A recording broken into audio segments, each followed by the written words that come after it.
ये जो फ्री का नैरेटिव चला है जी, रेवड़ी ये मेवा है या सेवा, जन कल्याण है या लुभाने का एक तरीका, पैसा तो हमारा ही लगता है ना, आम देशवासियों से ये पैसा लिया जाता है। और जन कल्याण तो जिम्मेदारी है किसी भी सरकार, कोई भी सरकार क्यों ना हो, बीजेपी की हो, कांग्रेस की हो, बाकी और किसी दलों की हो, तो ये जरूरतें पूरी करना तो उनकी जिम्मेदारी है। तो परिभाषित क्यों नहीं कर दिया जाता कि भाई रेवड़ी क्या है और असल जन कल्याण क्या है, असल सेवा क्या है? ये बिल्ली के गले में कोई घंटी बांधने को तैयार क्यों नहीं है?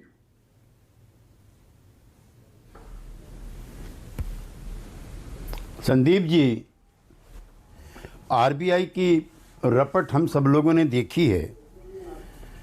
एक तो मैं आपके चैनल के माध्यम से और अपने पैनलिस्ट फ्रेंड्स को भी कहना चाहता हूँ कि दुनिया की जितनी भी प्रोमिनेंट एजेंसीज़ हैं, चाहे वो स्टेट बैंक है, चाहे मूडीज़ है, चाहे फिच है, आईएमएफ है, वर्ल्ड बैंक है, इनका कहना है कि विश्वव्यापी मंदी होनी है और उसका असर भारत पर भी पड़ना है। नंबर एक।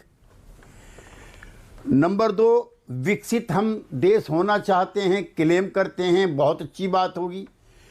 तो उसके लिए 8 से 9% की, मैं कोई इकोनॉमिस्ट नहीं हूँ, विजय जी मेरी कोई बात अगर लगे आपको अन्यथा तो आप कह सकते हैं, 8 से 9 वृद्धि दर होनी चाहिए जीडीपी की।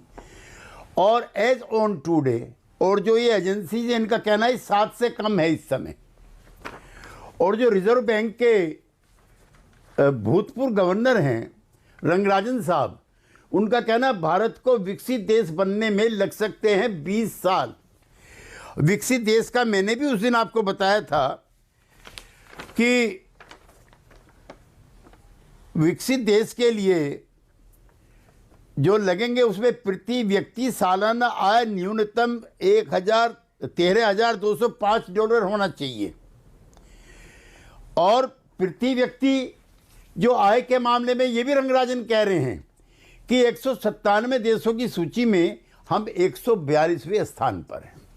आपने बहुत ठीक अपने प्रारंभिक संबोधन में कहा कि स्टेट की फिर क्या ड्यूटी है, राज्य की क्या ड्यूटी है।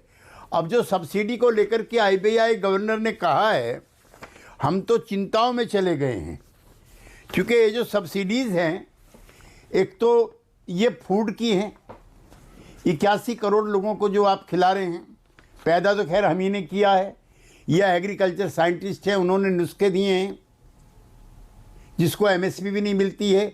1 साल हो गया आंदोलन वापस हुए, 1 साल हो गया कमेटी बने हुए, कमेटी में एक से एक कुख्यात एमएसपी विरोधी हैं, और हमें उम्मीद नहीं है कि 2004 के चुनाव से पहले किसान को एमएसपी मिलेगी। 2024 दूसरा है फर्टिलाइजर, हाँ।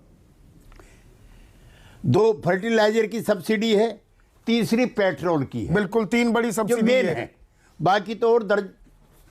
पार्डन, मैंने कहा यही 3 बड़ी, 3 बड़ी यही है आपने। हाँ हाँ हाँ हाँ। अच्छा, अगर ये सब्सिडी खत्म हो जाती हैं तो फर्टिलाइजर के दाम कहाँ पहुँचेंगे? एमएसपी यही रहेगी। फर्टिलाइजर के दाम कहाँ पहुँचेंगे? पेट्रोल के दाम कहाँ पहुँचेंगे? और जो फूड क्राइसिस है जिस पे हमने कंट्रोल कर लिया, जिस पे भारत के किसानों ने कंट्रोल कर लिया उनकी बदौलत, वो कहाँ पहुँचेंगे? तो अच्छा, महंगाई को नियंत्रण करने के लिए ब्याज दरों में वृद्धि हो रही है। मेरे प्रिय गुरु प्रकाश जी बैठे हैं, ये मुझसे ज़्यादा बेहतर जानते हैं। एक तो मेरा ये कहना है कि जीडीपी की दर में अगर कमी आई तो, सरदारानंद जी मैं आपको भी एड्रेस कर रहा हूँ, तो आर्थिक गतिविधियाँ सुस्त हो जाएंगी। मैं नहीं कह रहा हूँ, रंगराजन जी आप ही के एडवाइज़र हैं, वही कह रहे हैं। और आर्थिक गतिविधि अगर सुस्त होती हैं तो बेरोजगारी बढ़ेगी, बेरोजगारी बढ़ती है तो कमाई घटेगी, कमाई घटती है तो बाजार में मांग घटेगी, ये सारी चीज एक दूसरे से इंटरकनेक्ट। नहीं केसी त्यागी साहब, तो आने क्या वाले समय रेवड़ी में- है और क्या जन कल्याण है, ये परिभाषित क्यों नहीं हो जाता?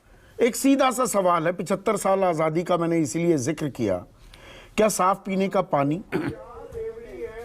क्या बिजली 24 घंटे की, क्या अच्छी शिक्षा व्यवस्था, स्वास्थ्य सुविधाएं, ये देना किसी भी सरकार की पहली जिम्मेदारी नहीं है क्या?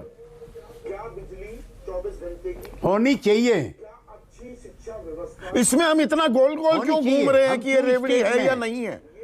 ये मतलब नो ब्रेनर है। देखिए, जो आपने संदीप जी कहा है, इन चीजों की व्याख्या आपने की है, ये रेवड़ी नहीं है।